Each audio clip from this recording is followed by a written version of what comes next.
একটু আগে ফেসবুকে একটা গল্প পড়ে এক মুহূর্তের জন্য থেমে গেলাম। ভাবলাম গল্পটা আপনাদের সাথে একটু শেয়ার করি। এই যে এখানে দেখতে পাচ্ছেন, 1000 গ্রামের একটা লোহার বার, 1 কেজি এটার ওজন। এটার মার্কেটের দাম কত হতে পারে? 100 টাকা।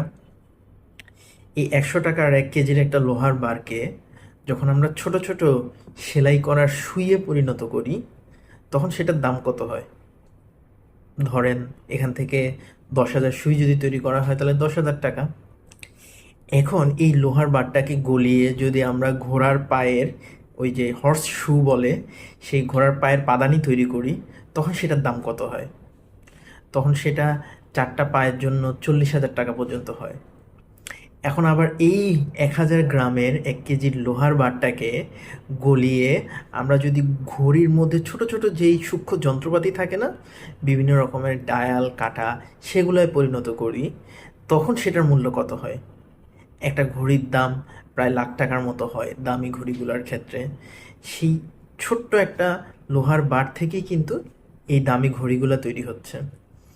এরপরে আবার যখন আমরা এই লোহার বারকে রিফাইন্ড করে প্রসেস করে তারপরে কম্পিউটারে হাইটেক প্রযুক্তিতে লেজার কম্পিউটারের মধ্যে মাইক্রো প্রসেসরের চিপ হিসেবে ব্যবহার করি, তখন সেটার মূল্য কত হয়? তখন সেটার আনুমানিক মূল্য প্রায় মিলিয়ন, লক্ষাধিক হয়ে যায়। তো এই গল্প থেকে আসলে আমরা কি শিখতে পারতেছি? শিখতে পারতেছি যে একটা নর্মাল লোহার বার, যেটার আসলে বাজার মূল্য 100 টাকা, সেটাকে যদি আমরা রিফাইন্ড করে প্রসেস করে ঠিকমতো ইউটিলাইজ করতে পারি, ব্যবহার করতে পারি, তাহলে এটার মূল্য লক্ষাধিক হতে পারে। আমরা আমাদের জীবনের দিকেও যদি তাকাই, আমরা কি দিয়ে তৈরি সেটা কিন্তু ম্যাটার করে না, বরং আমরা আমাদের মধ্যে যে সকল প্রতিভা আছে সেগুলোকে কিভাবে ইউটিলাইজ করতেছি, আমাদের স্কিলগুলোকে কিভাবে ব্যবহার করতেছি, এটার উপরেই কিন্তু আমাদের ম্যাটার করে সব কিছু। সো আমরা আমাদের ভিতরে যে প্রতিভা সেগুলোকে যদি ঠিকমতো ইউটিলাইজ করতে পারি, তাহলেই আমরা সাফল্যটা পাবো। এবং সর্বোপরি আসলে আমরা নিজেদেরকে ছোট ভাবি না অনেক সময়, যে আমাদেরকে দিয়ে কিছু হবে না, আমার তো তেমন কিছু নাই।